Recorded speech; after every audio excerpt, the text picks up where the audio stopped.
Desde o fim da Segunda Guerra Mundial, o espaço se tornou uma nova e importante questão estratégica, inicialmente dominada pela rivalidade entre os Estados Unidos e a União Soviética.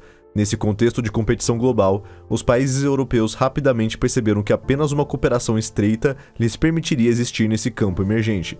Foi assim que nasceu uma ambição espacial europeia.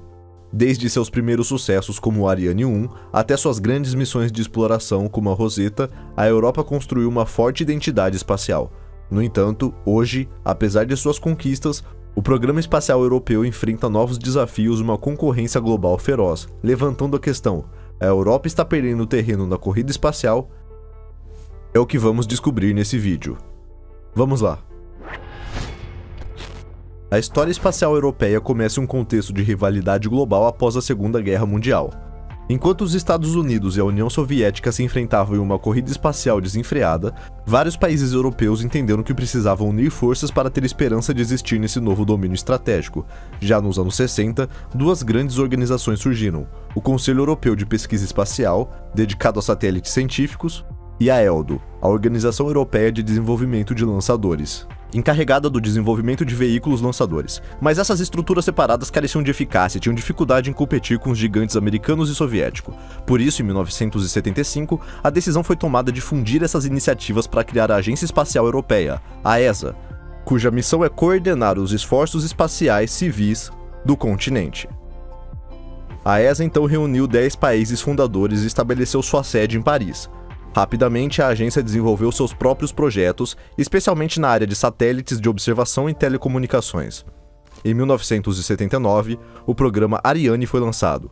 Era um veículo lançador espacial projetado para garantir a independência europeia de acesso ao espaço. O sucesso do primeiro lançamento do Ariane 1 no mesmo ano foi um momento histórico. Assim, a Europa se tornou capaz de colocar seus próprios satélites em órbita sem depender dos Estados Unidos ou da União Soviética. Ao longo das décadas, a Europa espacial se fortaleceu. O Ariane 4 nos anos 80 e depois o Ariane 5 nos anos 90 confirmaram a posição de liderança da Europa. Paralelamente, a ESA participou de grandes projetos internacionais. Contribuiu para o programa Space Lab em cooperação com a NASA. Enviou sondas interplanetárias como a Giotto em direção ao cometa Halley e, mais tarde, desenvolveu sua expertise em observação da Terra com os satélites ERS e Envisat. Posteriormente, a Europa não se contentou mais com a órbita baixa e começou a se aventurar na exploração distante. A missão Rosetta, lançada em 2004, é, portanto, emblemática. Após uma viagem de mais de 10 anos, a Rosetta conseguiu pousar um módulo, Philae, em um cometa em 2014, uma primazia mundial. Na verdade, a Rosetta foi a primeira sonda a entrar em órbita de um cometa e a enviar um módulo de pouso chamado Philae para sua superfície. Em 12 de novembro de 2014, Philae tentou pousar, mas quicou várias vezes antes de parar em uma área sombria, o que limitou seu funcionamento. Apesar disso, conseguiu transmitir dados preciosos sobre a composição do solo do cometa. Essa missão revolucionou nossa compreensão dos cometas, que são considerados vestígios da formação do Sistema Solar. Além disso, revelou que o cometa continha uma grande quantidade de matéria orgânica, reforçando a hipótese de que os cometas poderiam ter contribuído para o surgimento da vida na Terra. Após mais de 12 anos de viagem e observações, Rosetta encerrou sua missão em 30 de setembro de 2016, pousando no cometa. Ao mesmo tempo, a ESA se envolveu na construção da Estação Espacial Internacional, fornecendo notavelmente o Laboratório Europeu Columbus e o Veículo de Reabastecimento ATV. O Laboratório Columbus é um módulo científico pressurizado que foi lançado em fevereiro de 2008 e integrado à ISS. Ele permite que pesquisadores europeus realizem experimentos em microgravidade, especialmente nas áreas de física dos fluidos, materiais e ciências da vida. Esse módulo representa uma das maiores contribuições da Europa para a estação espacial. Por sua vez, o ATV era uma nave de carga desenvolvida pela ESA para reabastecer a ISS com alimentos, água, combustível e equipamento científico.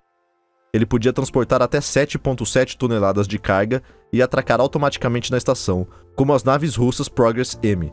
5 missões ATV foram realizadas entre 2008 e 2014, antes que o programa fosse substituído por outras soluções de reabastecimento.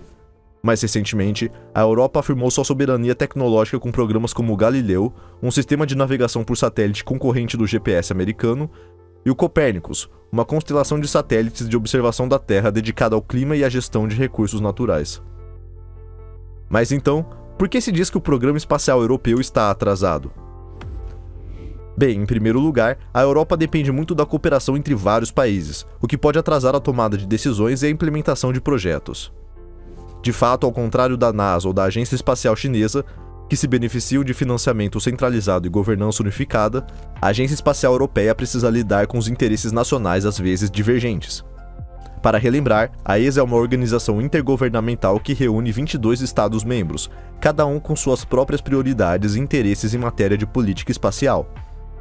Seu financiamento provém, portanto, das contribuições dos países membros, que escolhem os programas dos quais desejam participar. Isso significa que alguns projetos podem ser mais bem financiados do que outros, dependendo das decisões nacionais. Por exemplo, França e Alemanha são os principais contribuintes e influenciam fortemente as orientações estratégicas da agência. Em seguida, o desenvolvimento dos lançadores europeus enfrentou dificuldades nos últimos anos.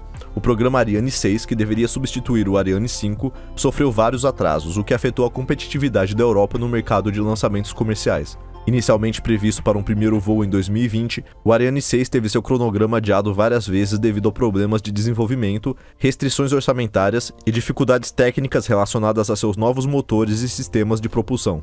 Enquanto isso, a SpaceX e outros atores privados ganharam uma vantagem considerável com tecnologias de reutilização que reduzem os custos.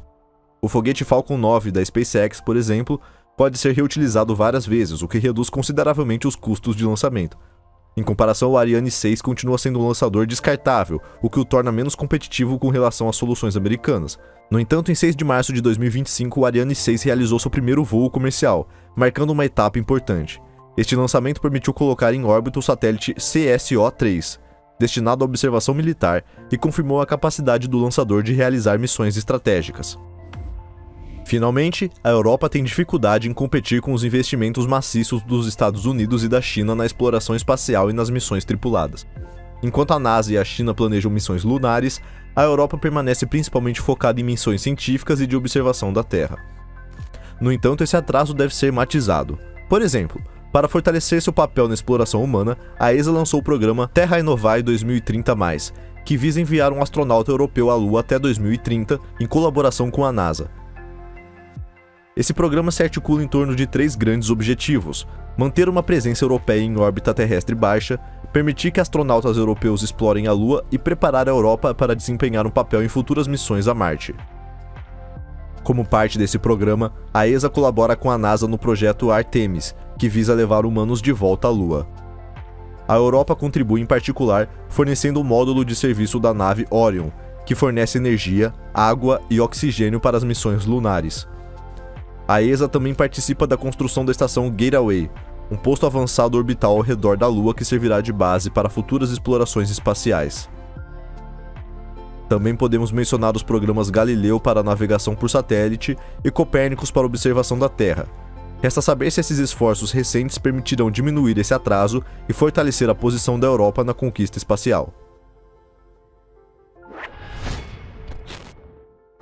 Portanto, é claro que a história espacial europeia é marcada por grandes sucessos, desde o domínio dos lançamentos independentes com a Ariane até o papel crucial desempenhado na observação da Terra e na exploração interplanetária. No entanto, a complexidade de sua governança, os atrasos em seus programas de lançadores e a ascensão de atores estatais e privados em todo o mundo desafiam a Europa hoje.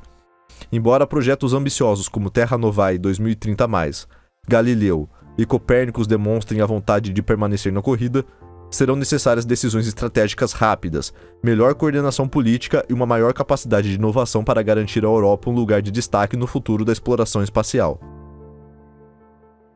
O tempo urge. A Europa precisa se dar os meios para suas ambições, a fim de não se tornar um mero espectador da nova conquista espacial.